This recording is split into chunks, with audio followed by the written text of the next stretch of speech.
रोशनी नहीं हो, शब्द नहीं हो, कैसे किसी को पहचानेंगे? इसी तरह ईश्वर को कैसे पहचानेंगे? ईश्वर को देखने के लिए, प्रत्यक्ष अनुभूति के लिए अपने अंदर में ज्योति भी है और शब्द भी है, जिसको ब्रह्म ज्योति कहते हैं, ब्रह्मनाद कहते हैं। बाहर की ज्योति के लिए कोई साधन चाहिए, चाहे वह बिजली साधन हो या सूर्य का प्रकाश अगर है तो हाइड्रोजन हीलियम में बदलता है, वहां भी ईंधन खर्च हो रहा है, विज्ञान बताता है। इसी तरह से ईश्वर के पास जाने के लिए गुरु से युक्ति ले, जो एक बिंदुता प्राप्त करेगा, उसकी अवस्था बदल जाएगी। क्या बदलेगी? अवस्था। जगते हैं, जगे हुए हैं, सपनाते हैं, सोते हैं, ये तीनों अवस्था में नहीं रहेंगे। तुरीय अवस्था उसका नाम है। क्या लाभ होगा? ये संसार झूठा मालूम पड़ने लगेगा। अद्भुत बात है। स्वप्न टूटा, झूठ, कहां कुछ, किसी के कहने की जरूरत है क्या? अपने आप अनुभव होता है। तुरीय अवस्था में जाने के बाद ये संसार स्वप्नवत झूठा मालूम होता है। किसने कहा? गुरु महाराज ने कहा। महर्षि नहीं, परमहंस जी महाराज।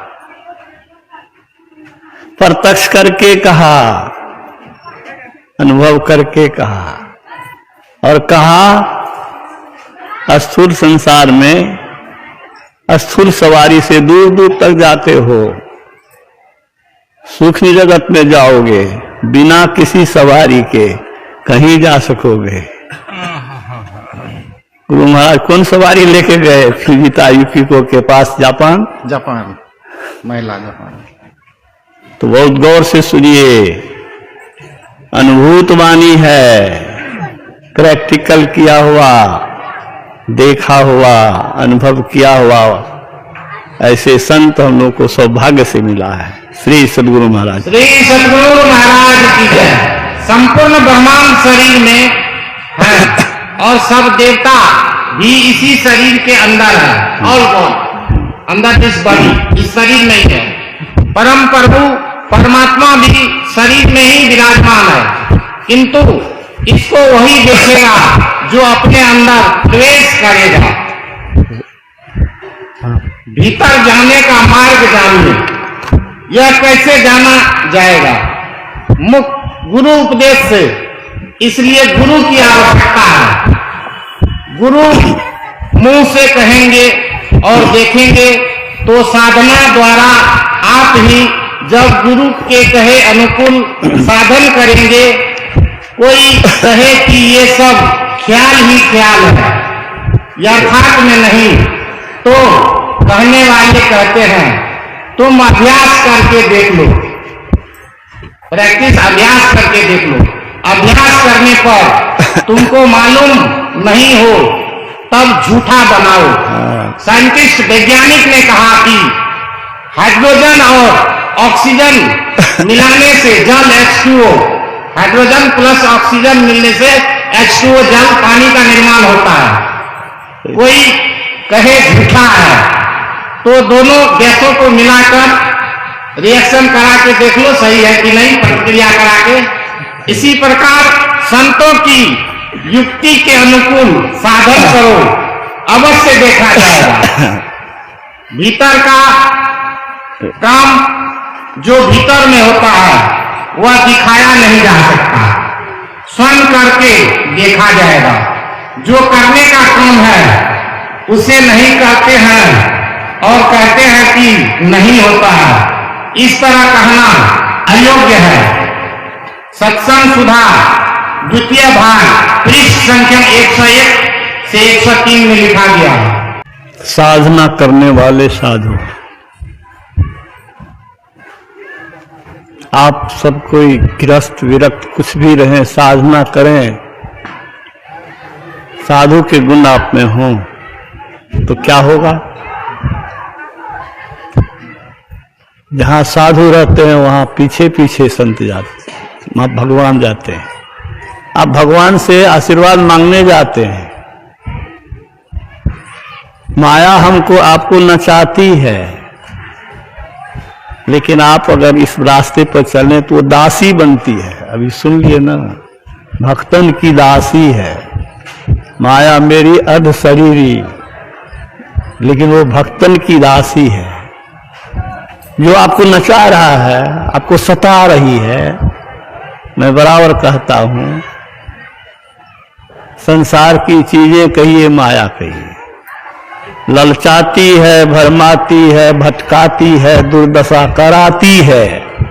नहीं, बड़े से बड़े की दुर्दशा कराई है जी। किसी की भी दुर्दशा है तो माया के कारण है। वो दासी बन के खड़ी रहेगी इस अंदर के मार्ग पर चलने से। कितना बड़ा गुण है। कितने लोग इस पर चल रहे हैं, बहुत कम लोग को इसकी भूख भी है। साधु की महिमा, भक्त की महिमा अपरंपार है। आप लोग संतों के वचन को गौर से सुनिए। गुरु महाराज कहते हैं, व्याधा बांसुरी की सुरीली तान छेड़ता है, मृगा मशगूल होके सुनता है, अपनी सूध बुध खो बैठता है। केला के थम धरती पर के सहारे रखा जाता है, उस पर भार दे देता है, गिर जाता है, व्याधा पकड़ ले लेकिन सुनना नहीं छोड़ता है। इसी तरह से संतों के वचन को एकाग्र होकर सुनो। अपने घर से कोई किसी को निकाल सकता है, कोई कानूनी हक में क्या?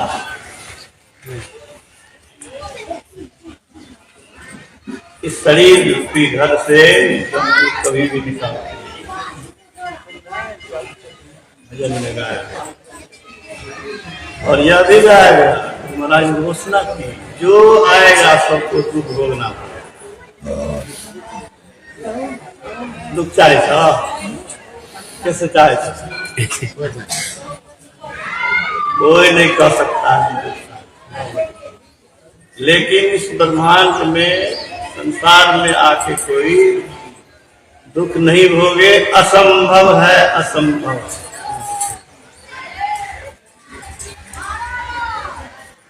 गुरु महाराज कहते हैं, संसार काजल की कोठरी है, जो आते हैं कुछ न कुछ दाग लग जाता है। क्या दाग? चरित्र का, कर्म का दाग। उसका फल दुख अवश्य होगा। क्या करो? संसार से भाग जाओ। कहाँ भागोगे? इधर जाओ, इधर जाओ, दूसरे संसार। कैसे भागो?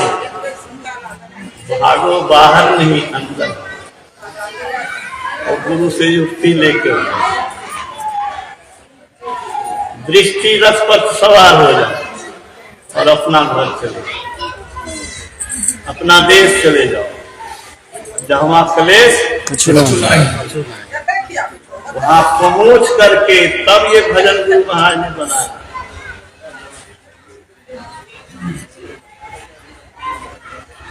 शांति संदेश के संपादक थे तत्कालीन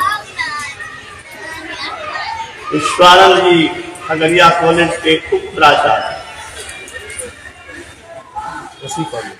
कौशिक कॉलेज। अब आप कविता क्यों नहीं लिखते? अब सुनना नहीं, क्यों नहीं? गुरु महाराज से पूछने अब नई अनुभूति नहीं, तो अनुभूति है पदावली।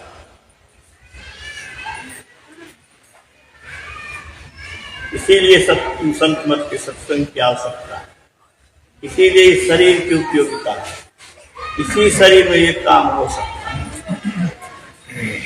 तो भाग्य से हमारे बीच गुरु महाराज के तपोभूमि से आए हुए मैं अब आज उनसे आग्रह करता हूँ आपको अमृतमय उपदेश से तृप्त करें। श्री सद्गुरु महाराज की जय।